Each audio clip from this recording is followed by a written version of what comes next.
Well, this picture's from our favorite painter, James Tissot. He did a lot of paintings of New Testament, Old Testament stuff around the end of the 19th century. And so you know who this is of?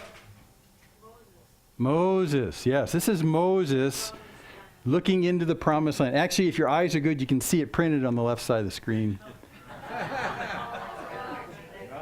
No? Yeah. Yeah. This is Moses looking into the promised land from afar. Because if you remember, after they came out of Egypt in the Exodus, they came out, and then they're right on the brink of going into the promised land. And God says, okay, everyone's going in except you, Moses. You're not going in. So he stopped him kind of on a high ground, Mount Nebo over there, and and he looked across the Jordan River Valley, and he could see the promised land, but God wouldn't let him in. I won't tell you why. You can read about it yourself. But this is that picture. But at the end of Moses' life, just before he dies on the place where he's standing there, Moses tells some really important things to the people who are going into the promised land. And this important thing figures centrally in today's narrative. I mean, really central. So here's Moses near the end of his life.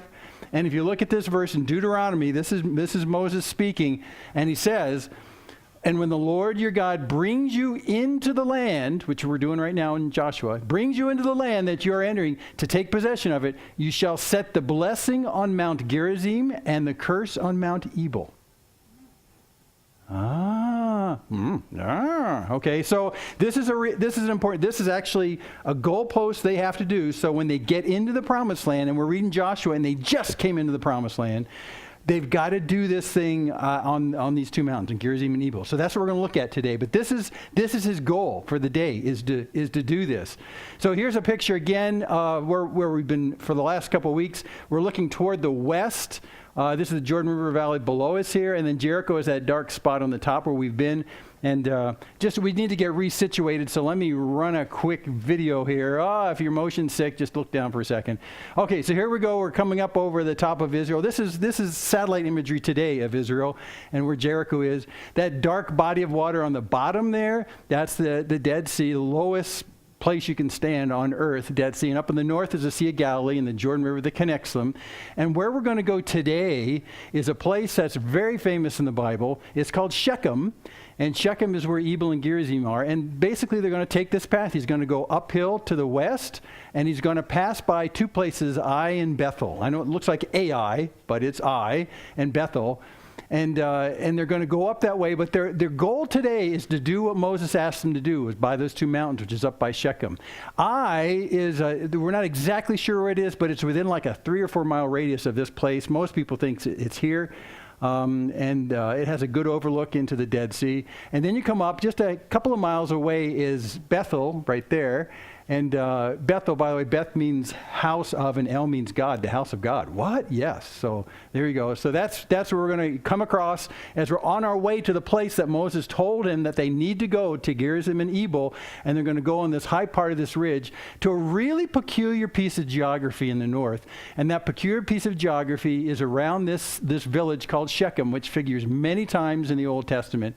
And what's peculiar about it is as you come down to Shechem and you look, there's this notch in this mountain. So there's actually two mountains right here. It's particularly distinctive when you go to Israel, although you probably will not be able to visit it because it's in the West Bank right now. But it has these two peaks, and these two peaks are Mount Gerizim and Mount Ebal. So this is what Moses was talking about. When you get into the land, head to Gerizim and Ebal and do the blessings and cursings. What? So that's our goal today. That's where Joshua's on the way to. And it happens that Ai and Bethel are just kind of along the way. By the way, this place today I mentioned is on the West Bank. Just if you go through that notch and go just to the left of the notch, a little toward the Mediterranean Sea, which you can see peeking out between the notch and the distance, is the city of Nablus today. You've heard of Nablus? It's on the West Bank. Nablus comes from its Roman name at the time. You remember how Jerusalem got trashed in 70 AD by Titus?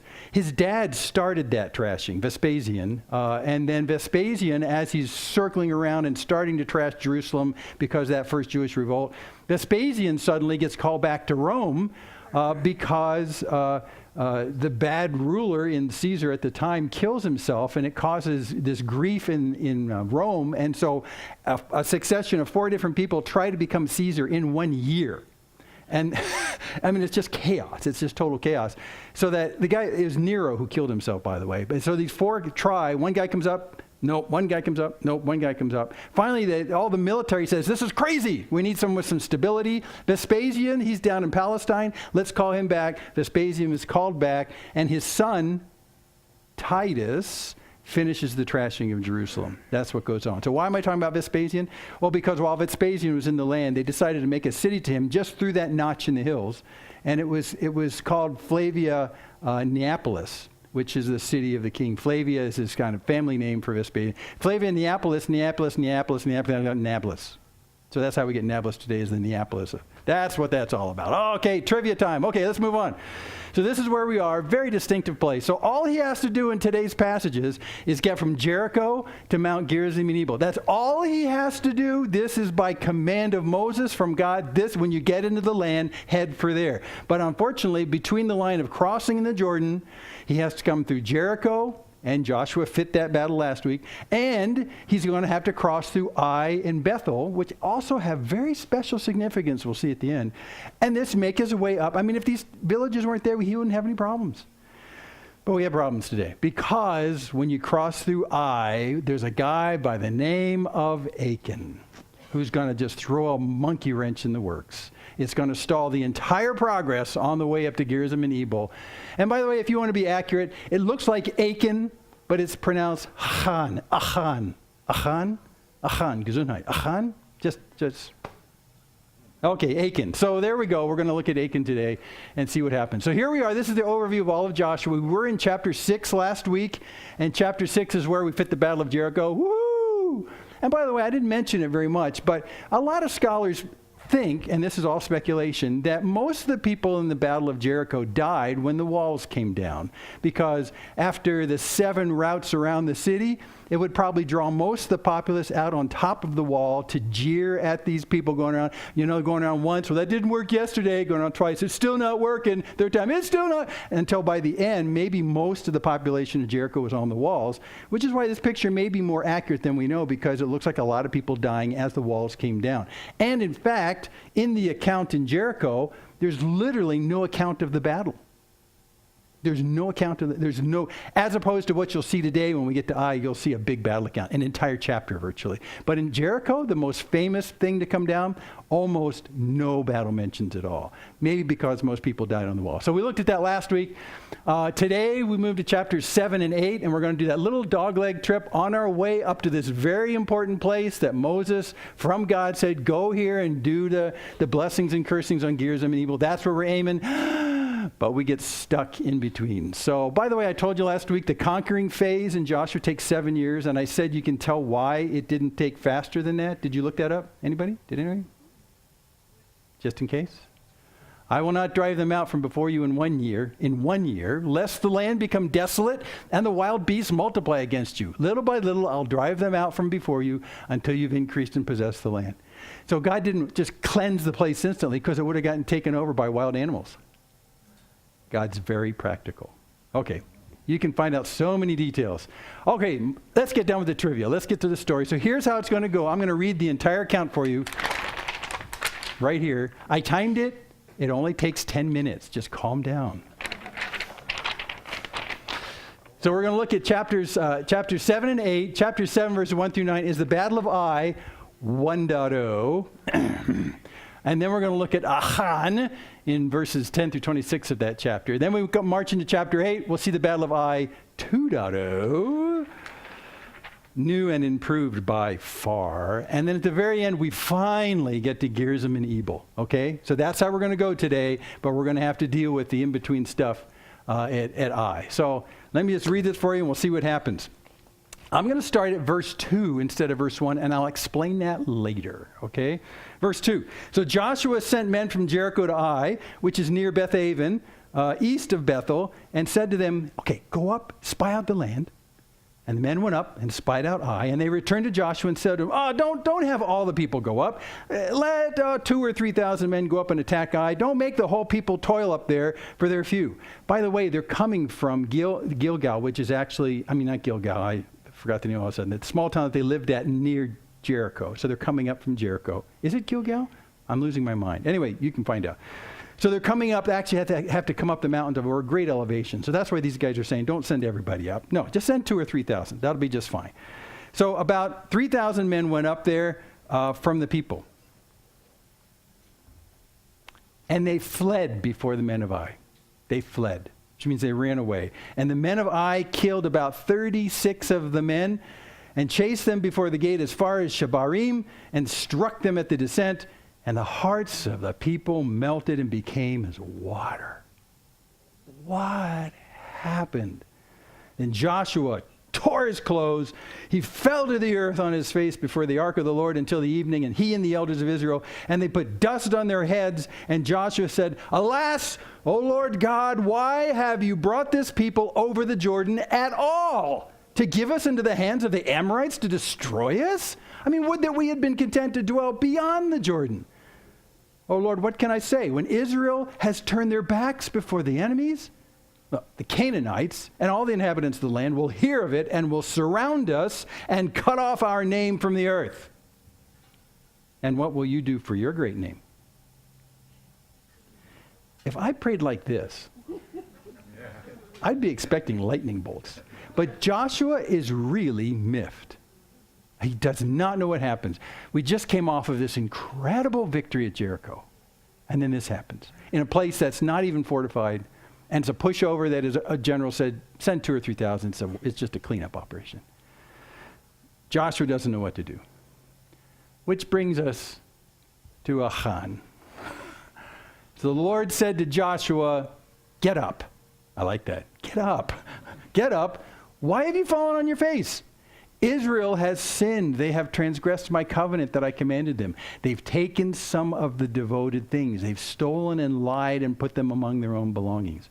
Remember at Jericho, God said, don't take stuff? Yeah. Someone took stuff. God goes on. Therefore, the people of Israel cannot stand before their enemies.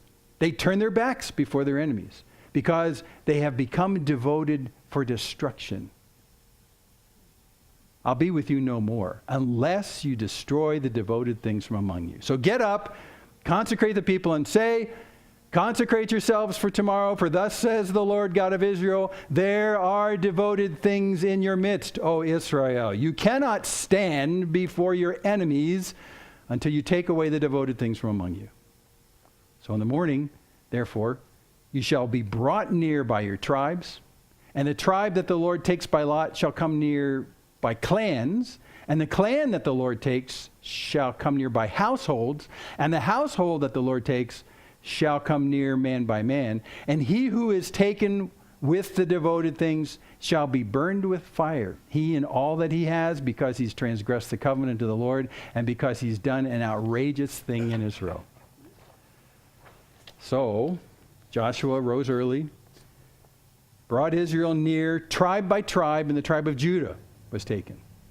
And he brought near the clans of Judah, and the clan of the Zerahites was taken, and he brought near the clan of the Zerahites, man by man, and Zabdi was taken, and he brought near his household, man by man, and Achan, the son of Carmi, the son of Zabdi, the son of Zerah, of the tribe of Judah, was taken. And Joshua said to Achan, my son, give glory to the Lord God of Israel, give praise to him, and tell me now what you have done. Don't hide it from me.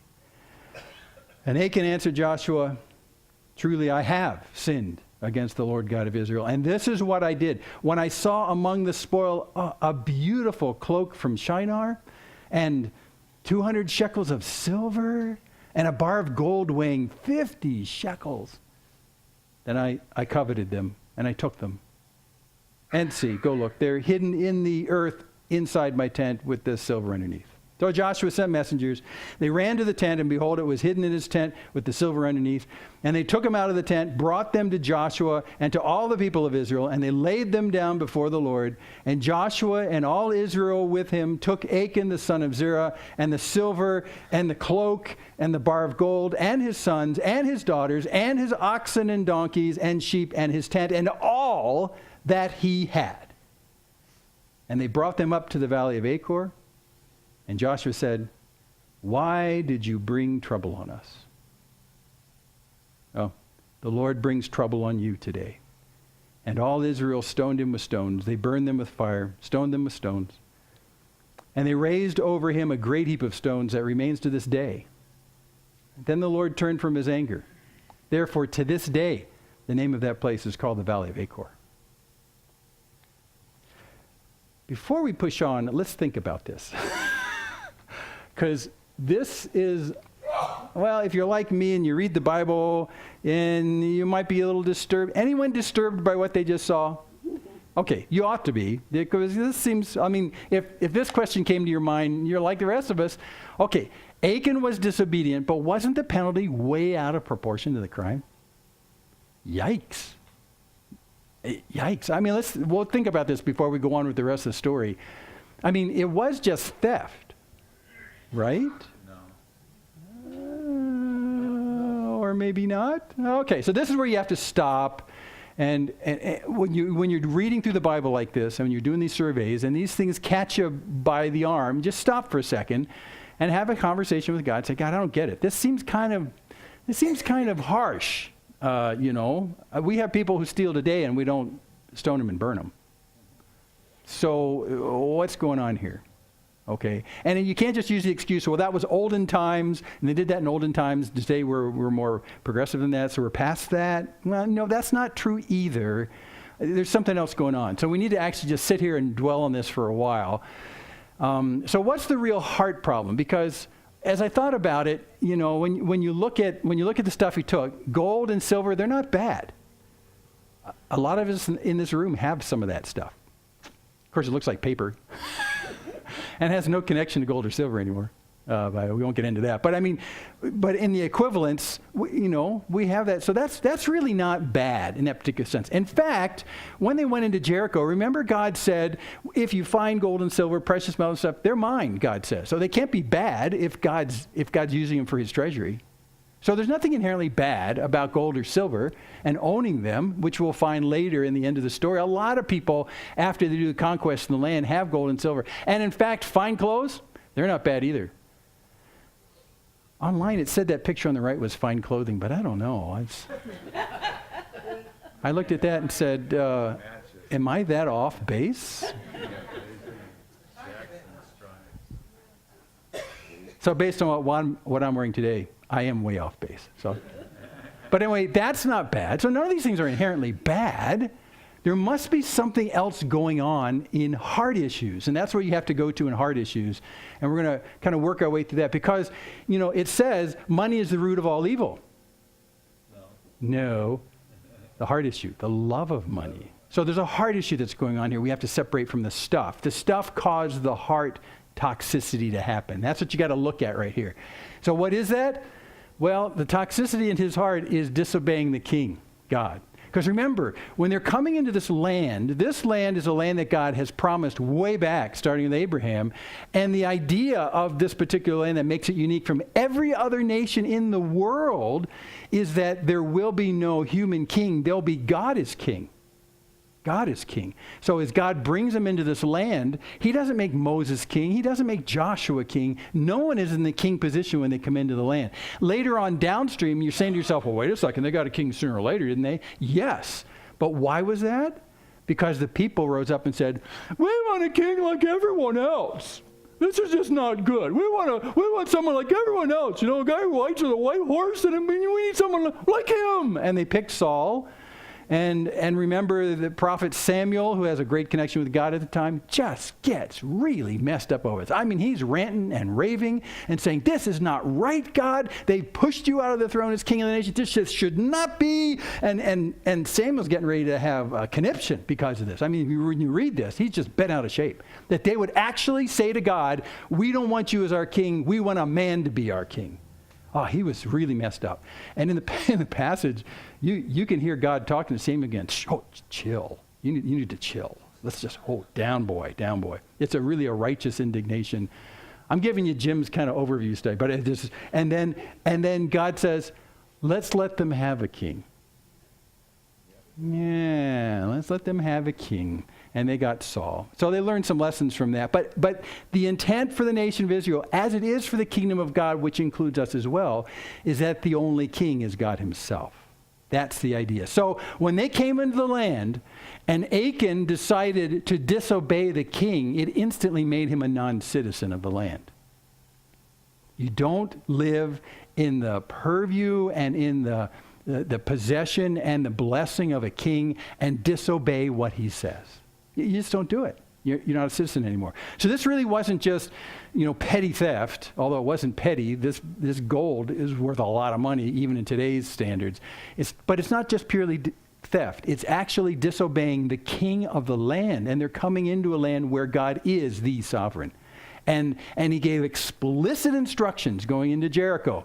Don't take the stuff. If you find gold and silver and bronze and precious metals, that belongs to God. Collect them and give them to God, but they are not yours. They are not yours. And Achan said, well, I don't know. They look pretty nice.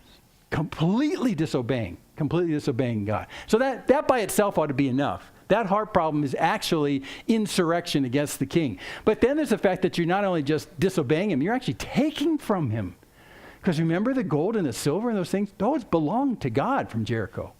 Those were not going to become private property. Those belonged to God. So not only is he disobeying God, he's taking stuff from the king. And then he's attempting to hide the truth from the king, from God. By doing what? Well, by going to his tent and saying, I'll put it under the tent and no one will ever find it. No one will ever see it.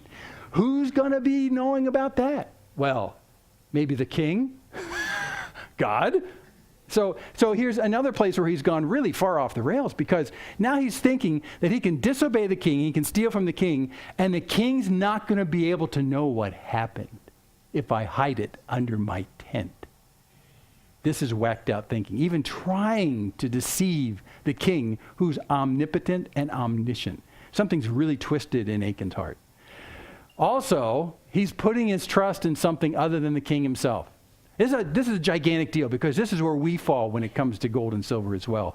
Why would he even take that stuff? Well, not only does it look good, but it can provide for me and my family. 50 shekels of gold, man, you can live a long time on that. Well, so what's he saying about God's promise to provide for them? Maybe God's not trustworthy, so I've got to put some money in the bank. It's a grotesque violation of trusting God. Because remember, God brought him into the land and said, this is the land of my promises to you. I'm going to bless you here. This is the land that flows with milk and honey. Come on. You just have to accept it. You're going to be living in houses you never built. You're going to be picking grapes and vineyards that you never planted. This is the best thing ever. And Achan goes, well, I don't know. I'm not sure. I'll take some gold. You see the huge disrespectful factor it is? I mean, it's huge. It's hugely disrespectful of God. And it's saying that God's promises, which have not yet been realized, but God says they're coming, those promises don't mean dirt. So I better steal some silver and gold. And it doesn't hurt to look good. By the way, it's not just a fashion snatch when he gets this stuff that looks pretty good. You remember, a person's stature is telegraphed through what they wear.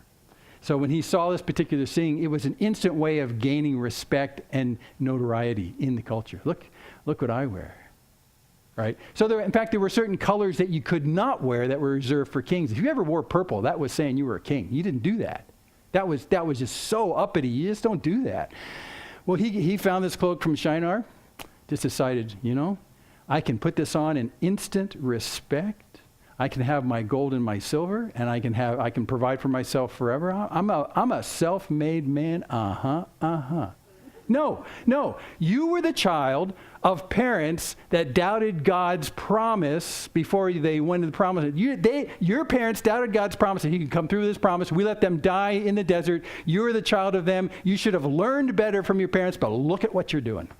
So this is an extreme heart issue on Achan's part. Achan, what he's doing is he's basically, thumbing his nose at God and saying, I don't know what's going on, but I'm going to take for myself instant reputation, notoriety, instant wealth. I can take care of myself regardless of what God does. That's the heart issue that stinks. And by the way, I mentioned it in our gold and silver. That's the problem with our gold and silver as well. We end up investing our heart's trust in the gold and silver. The gold and silver is not bad. I just got to say that over and over again. But when you decide to trust it rather than God, then you have crossed a big threshold. That's just a gigantic threshold. So be careful about that.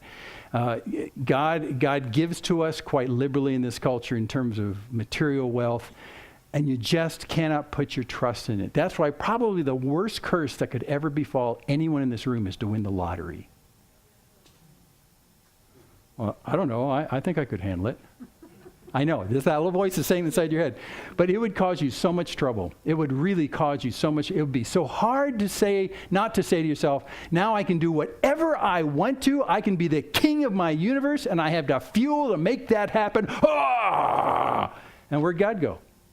Well, you put your trust in the money instead. So it's really, it's a really sobering danger, wealth. It's a sobering danger. I think there's only a few among us who can actually handle that much wealth and not let it turn their heads upside down and stop their trust in God. It's a tremendously difficult thing. That's why Jesus says it's hard for a rich man to get into heaven like a camel through the eye of a needle. That's what riches tempts you to do. It's a tremendous danger. And now I'll mention this in passing. This is somewhat speculative. But maybe there were more people than just Achan. Maybe there was really a widespread intent from the people of Israel. And the reason I say this is because of the language that God uses with Joshua before. He says this, remember when God talks to Joshua? Look at who God points his finger at. Israel has sinned. They have transgressed my covenant that I commanded them. They have taken some of the devoted things. They have stolen and lied and put them among their own belongings. Now, we don't know if anyone else took stuff. It depends on how you want to interpret these days. It could be one person's sin and it contaminated the entire camp. I think that's a valid interpretation. But it could also hint at the fact that maybe a lot of people wanted to, but knew that probably was not a good idea. So there could be a widespread, growing cancer in terms of the heart issues that Achan just finally gave into. It could be broader than just Achan. But we do know it could just be Achan, and it could just be him. And that kind of attitude, heart attitude, uncorrected, would become toxic to the nation of Israel. I think that's probably the better interpretation. But we don't know. It could be a lot of people who were struggling with this at the time. And then let me mention this. At the heart of all these things are symptoms of a broken relationship with God. That's the really big deal.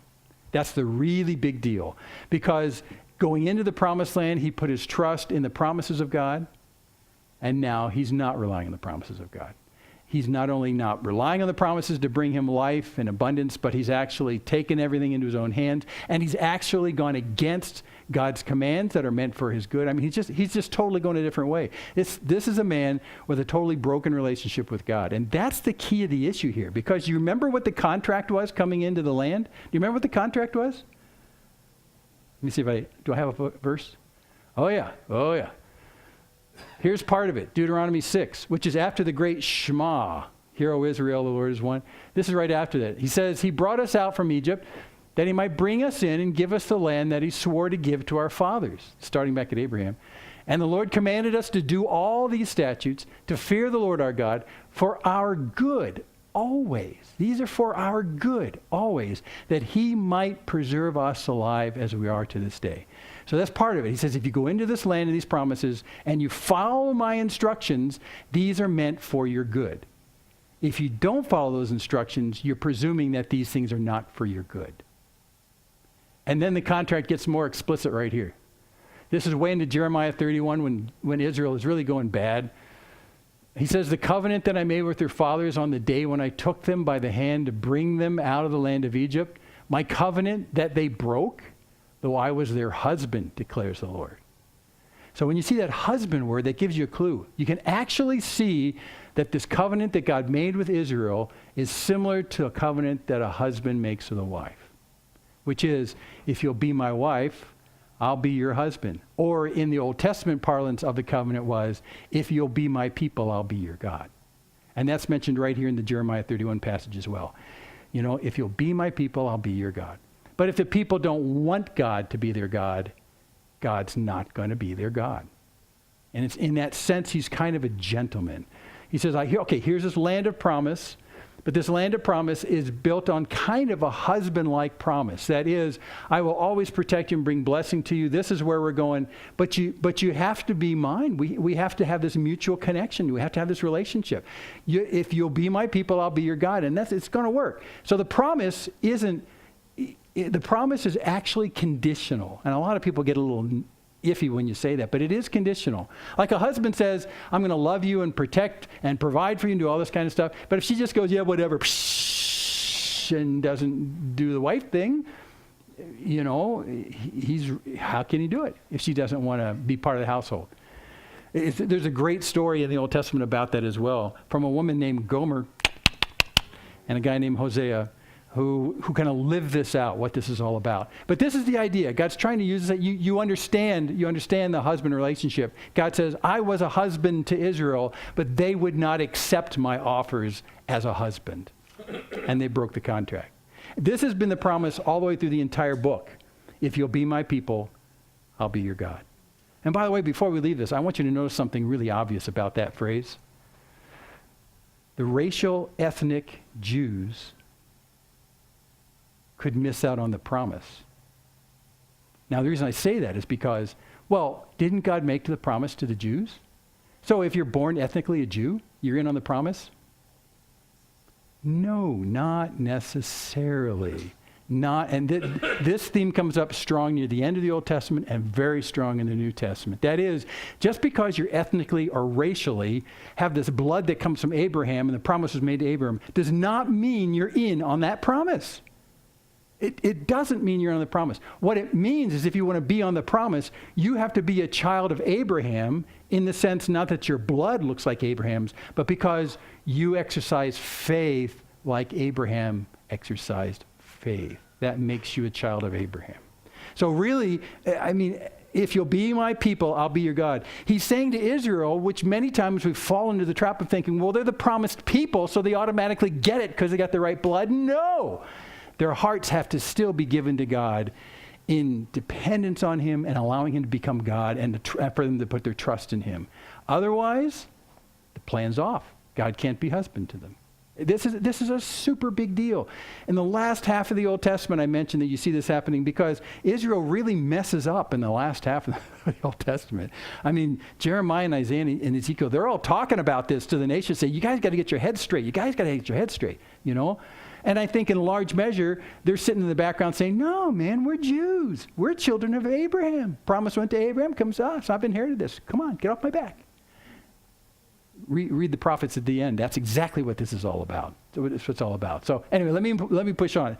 Really what Achan has is a broken relationship with God, which is evidenced in his lack of trust and his disobeying of God. Everything's just off in terms of all that kind of stuff.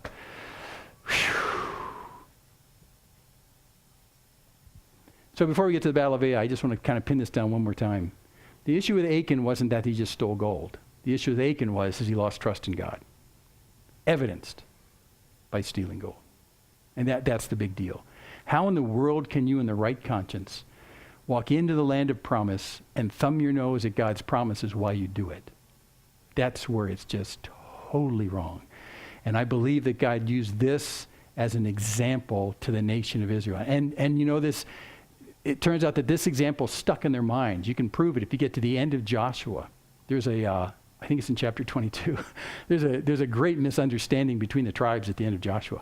And one set of tribes think another set of the tribes, this is while they're settling the place, one set of tribes thinks that one set of tribes is doing a stupid thing and they're going away from God.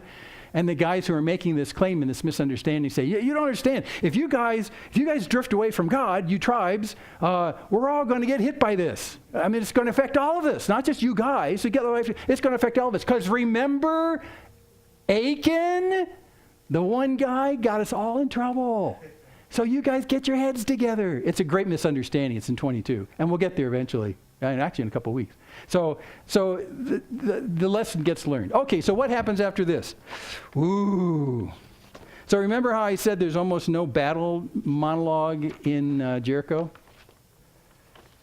Well, now you're going to get a battle monologue. Because you get to Ai 2.0. This is cool. The Lord said to Joshua, don't fear, don't be dismayed. Take all the fighting men with you, And arise, go up to Ai. See, I've given into your hand the king of Ai and his people, his city and his land. And you shall do to Ai and its king as you did to Jericho and its king, only its spoil and its livestock you shall take as plunder for yourselves. So lay an ambush against the city behind it. This is God's instructions to Joshua. So Joshua and all the fighting men rose to go up to Ai, and Joshua chose 30,000 mighty men of valor, sent them out by night, and he commanded them, behold, you shall lie in ambush against the city behind it. Go behind it. Don't go very far from the city, but all of you remain ready. And I and all the people who are with me will approach the city, and when they come out against us, just as before, we'll turn around and we'll flee before them. Ah! And they'll come out after us until we've drawn them away from the city, for they'll say, well, they're fleeing from us just as before. Ah! So we will flee before them. Then you shall rise up from the ambush, seize the city, for the Lord your God will give it into your hand. And as soon as you've taken the city, you'll set the city on fire, and you shall do according to the word of the Lord. And see, I've commanded you. Do it. So Joshua sent them out. They went to the place of ambush. They lay between Bethel and Ai, to the west of Ai. But Joshua spent the night among the people. So Joshua arose early in the morning, mustered the people, went up, he and the elders of Israel before the people of Ai, and all the fighting men who were with him went up, and they drew near before the city and encamped on the north side of Ai with a ravine between them and Ai. And he took about 5,000 men, set them in ambush between Bethel and Ai to the west of the city. So they stationed the forces, the main encampment that was to the north of the city and the rear guard west of the city. But Joshua spent that night in the valley. And as soon as the king of Ai saw this, he and all his people, the men of the city, hurried and went out early to the appointed place toward the Arabah to meet Israel in battle. But he didn't know that there was an ambush against him behind the city. And Joshua and all Israel pretended to be beaten. Oh, that's my best imitation, pretending to be beaten. Oh. Pretended to be beaten before them and fled in the direction of the wilderness. So all the people who were in the city were called together to pursue them. And as they pursued Joshua, they were drawn away from the city. Not a man was left in Ai or Bethel who did not go out after Israel. They all left the city open and pursued Israel. Then the Lord said to Joshua, stretch out the javelin that's in your hand toward Ai, for I will give it into your hand. And Joshua stretched out the javelin that was in his hand toward the city. And the men in the ambush rose quickly out of their place. And as soon as they had stretched out his hand, they ran and entered the city and captured it. And they hurried to set the city on fire. So when the men of Ai looked back, behold, the smoke of the city went up to heaven. And they had no power to flee this way or that. For the people who fled to the wilderness turned back against the pursuers. And when Joshua and all Israel saw that the ambush had captured the city and that the smoke of the city went up, then they turned back and struck down the men of Ai. And the others came out from the city against them, so they were in the midst of Israel, some on this side and some on that side. And Israel struck them down until there was left none that survived or escaped. But the king of Ai they took alive and brought him near to Joshua.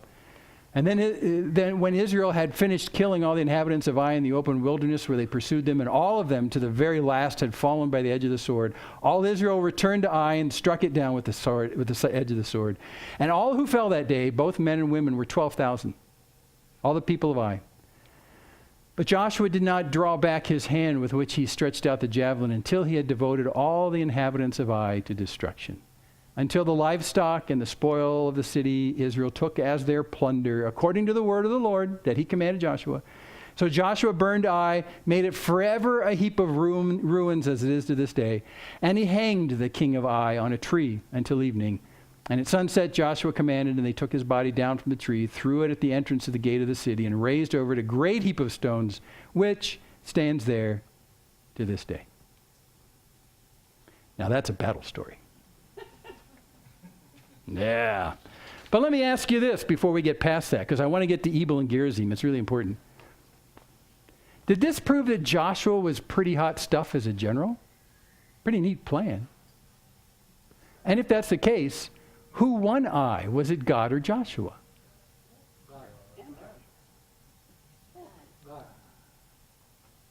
It's a trick question, isn't it? Well, God made the plan, and this is what's key, because if you remember at the very beginning, at the end of what God says to Joshua, he says, after he talks about you can take the spoil, he says, so lay an ambush against the city behind it. Those were God's words. So the strategy came from God, and Joshua just did it. Now, even in our Christian lives, we ask ourselves, when things go well, I can be tempted to claim that I did that. Joshua could have come off and said, man, we are hot stuff, okay? Jericho, God knocked down those walls and we didn't do that. But did you see those eye guys? The look in their faces when we turned around and said, hey, we're back at you, buddy. You remember that? Yeah, that's us. So Joshua could have gone strutting around talking about how great he was. But God gave him the plan. And Joshua just followed God's instructions, and with the empowerment of God, God gave them the win. Now, if you know anything about warfare and battle, you can plan and strategize all you want. In the end, according to modern day military historians, most battles end up being lucky. Because this happened or that happened. It changes the whole turn of the battle. There were many battles in World War II that were like that. But this was not the case of luck. Joshua and his guys made themselves available. They went on the field. They did what God commanded, and God brought them the success. But he included them in the process, which I think is, you don't want to let this go by. This is a fascinating thing, that it looks as though God is in the process of getting what he wants while using us as partners in the process, but not in any way that we can claim any credit. He wants to include us in the process. I mean, come on, he could have done to Ai and to Bethel what he did to Jericho. He could have said, just circle those guys and everything will just fall apart and I'll take care. He could have done that. And instead he says, I want you to be engaged. And in being engaged in what God's going to bring about, they benefited a front row seat on the omnipotence of God. That's why God involves you in the stuff he's doing. Not so you can strut around and take credit for what should only be credit for God. But he does want to involve you in that. And that's a general rule that happens in the Old and the New Testament. God wants you to be engaged in what he's doing in terms of spreading the gospel, doing what he does, because it gives you a front row seat on something you never see if you didn't say, yeah, I'm available. I'm here. Let's do this. There's a great word in the Old Testament when God calls different people into ministry, like he does to Isaiah. There's a great word, Hanani. And it means, here I am.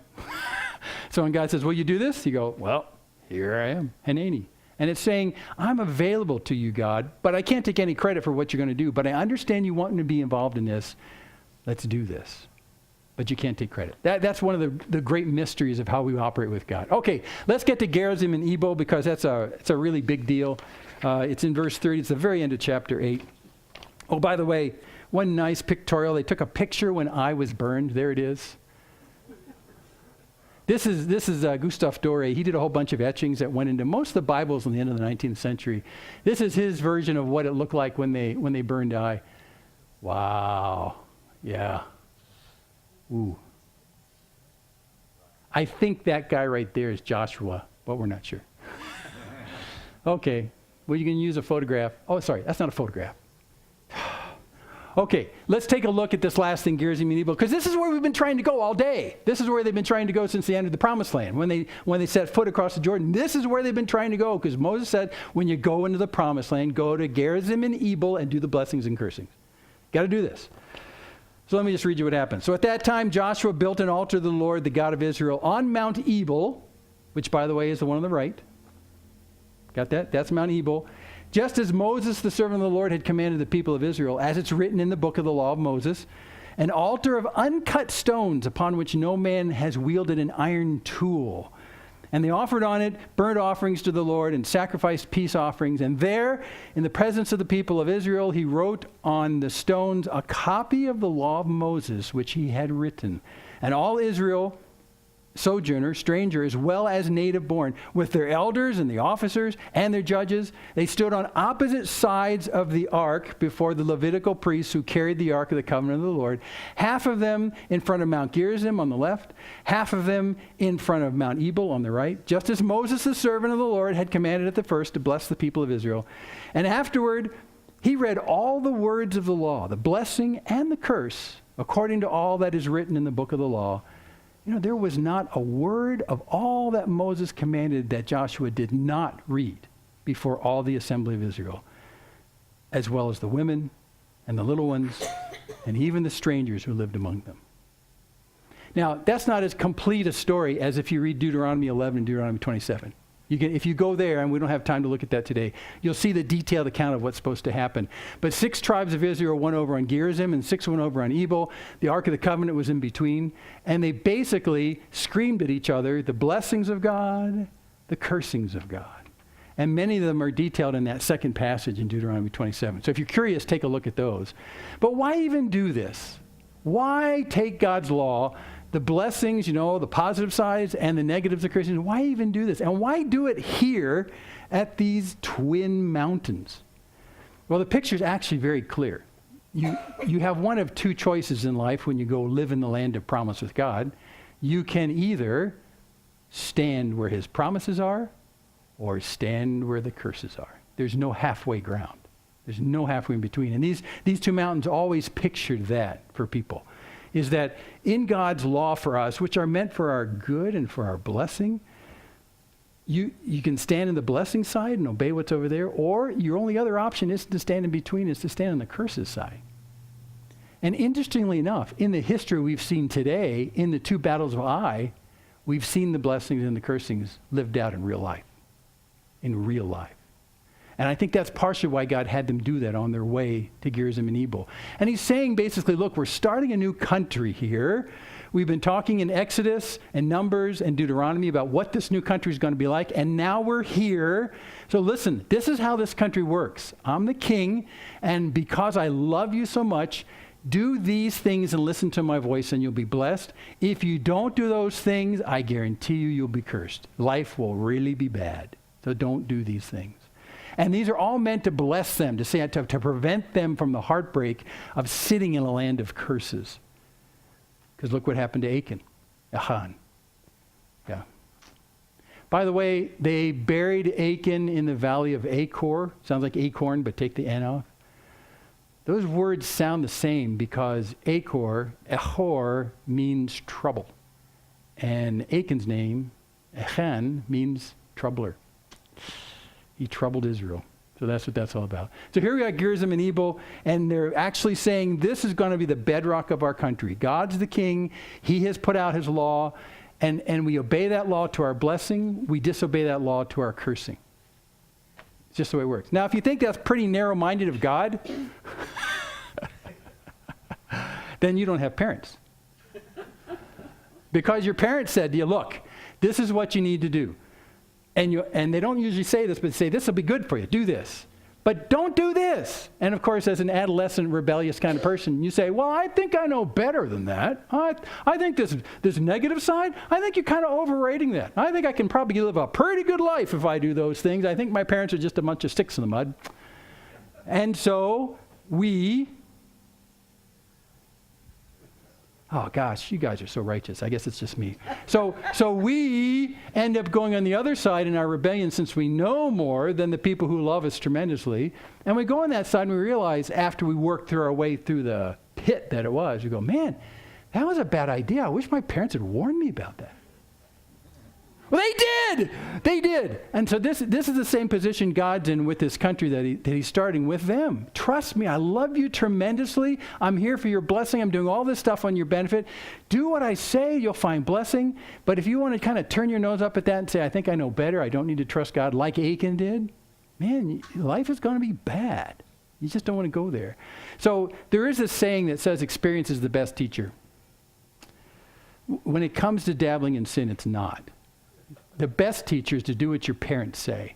The best teacher is to do what God says. And you can save yourself a whole lifetime of heartbreak. And you can watch your friends kind of zip off on that direction, and you can watch them kind of spiral down the toilet of the promise of those pity things. And you can say, man, but for the grace of God, that's where I would have gone. Right? These things are deceptive. And so that's all God's saying is he establishes his nation. So every time people in the nation would come up and they'd see Gerizim and they'd see Ebal, they'd remember in their minds, we can either live a life of promise and blessing or live a life that's full of cursing and it's pity. Now, which one do we want to live? God's the one who's established this place. Let's say we do what he says. And that picture in their minds, every time they saw Gerizim and Ebal, would come back over and over again. I mean, the picture literally was, which hill are you standing on? Which hill are you standing on? And you want to be where God's blessings are. Okay, we need to quit. I want to show you a couple more things. Half of them stood in front of Mount Gerizim, half of them in front of Mount Ebal, and afterward he read all the words of the law, the blessing and the curse, according to all that is written in the book of the law. So God's law for them was meant for their good, and these two mountains were both to symbolize the fact that you can choose to stand in one of two places. You can't stand in both of them. Either stand in the blessings of God, do what he says, you'll be blessed because of that, or stand outside those promises. And baby, watch out. Because that's the way life works.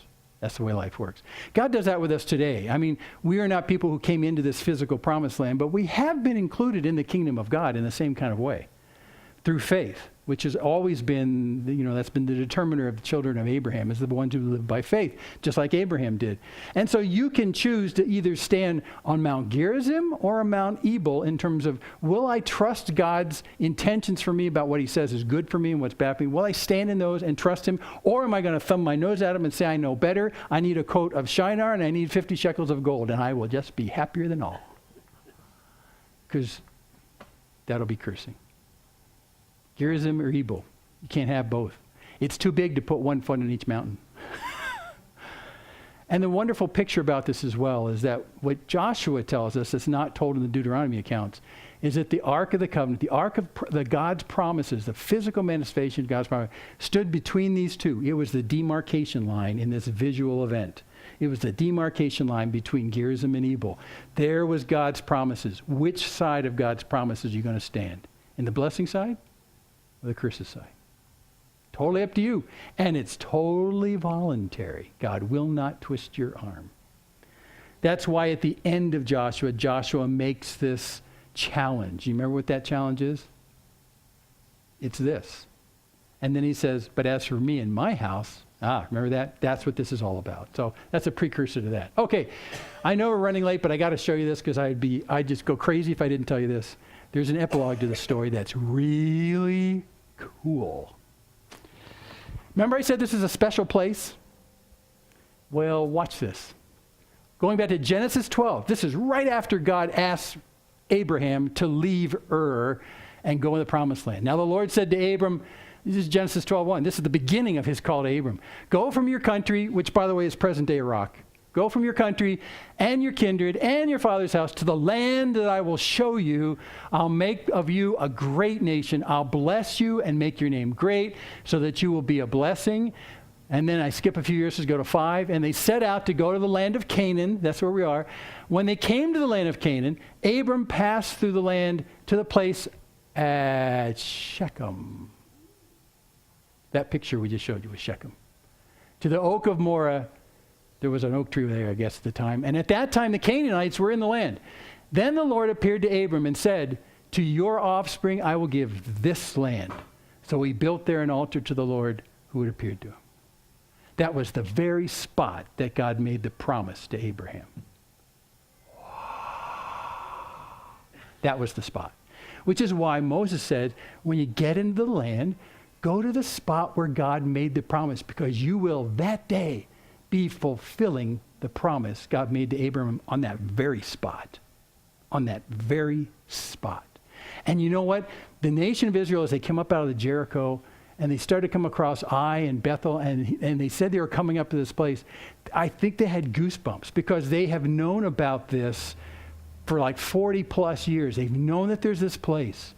And as they came across this and they knew they were going here, and they were going to Gerizim and Ebal, it was like goosebumps. It was like saying, this is exactly what God promised to our patriarch father Abraham so long ago. And today we are the privileged few who are going to actually walk into the very place where Father Abraham heard God said, I'm giving you this land. And we're going there today. There's a little bit more. This is the land. This is where Abraham had his first stop in Canaan for all that kind of stuff. But look at this. From there, it's the next verse. From there, he moved to the hill country on the east of Bethel and pitched his tent with Bethel on the west and Ai on the east. And there he built an altar to the Lord and called upon the name of the Lord. So as we come back to where the action took place today, which looked like an annoyance to Israel, because they were trying to get all the way up to Shechem, to Ebal and Gerizim, as they were coming up out of Jericho and out of the Jordan River Valley, they came across these two villages that they had talked about for their entire lives. Because we knew that Father Abraham would receive the promises in Shechem by Gerizim and Ebal. And we also know that right after he received that promise up there and headed south, he actually pitched his tent between Bethel and Ai. So as they came up out of Jericho, they said, we know this place. We've been talking about this place for hundreds of years. Here's Ai and Bethel, where Abraham pitched his tent. And in the next day, we'll walk north and we'll make it to Shechem, to the very place that God said to Abram, this is your land. These people, as they came out of Jericho, were walking the history that they taught each other for generations. And when they came to Ai and they came to Bethel, they said, we're close. Which is why that original spy report was, just send a few people, because we got this. We got this.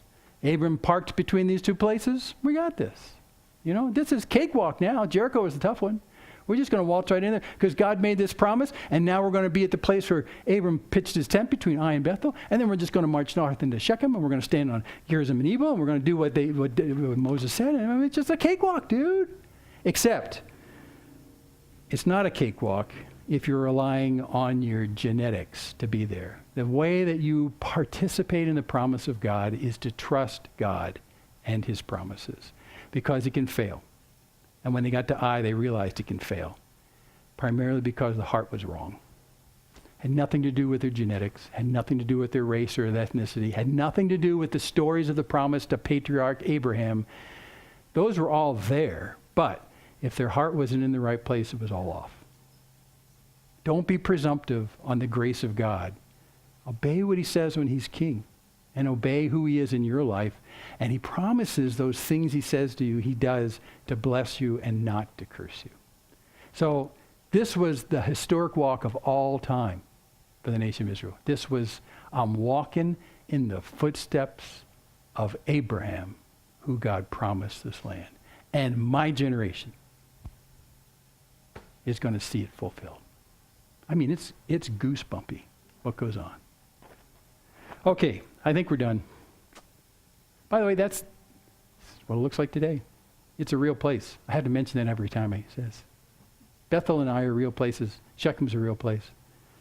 Yeah, just to say. Okay, we're going to close. Next time, we're going to look at the Southern campaign. So we're going to do a little more fighting next week. It's going to be a wild and woolly week. I mean, wild and woolly it's not a big enough word for it. So we're doing that next week. And we're looking at how God continues to cleanse through the land and prepares a place for them and takes out the toxic cultures that would have been cancerous to the belief structure that would have robbed the Israelites from their heart condition that allowed them to enjoy the promises of God. Big deal. And we're going to sing the song because this fits so well. Watch the words as we sing the song. Watch the words. And think of Achan. Oh my gosh. Father in heaven, we thank you for these incredible words. We pray that your Spirit would continue to give us insights as we mull over the details of these stories, as we think about what you did in the lives of the nation of Israel, as we're sobered by what happens with Achan, as we understand that you're a God who is intent on our blessings, but you're a God who waits for our hearts to trust. You wait for our hearts to trust. And God, like at the beginning of Psalm 32, we realize that we're not a people who qualify for your love because we're especially righteous, because we're not. We walk on the cursed side all the time and have before we came to you.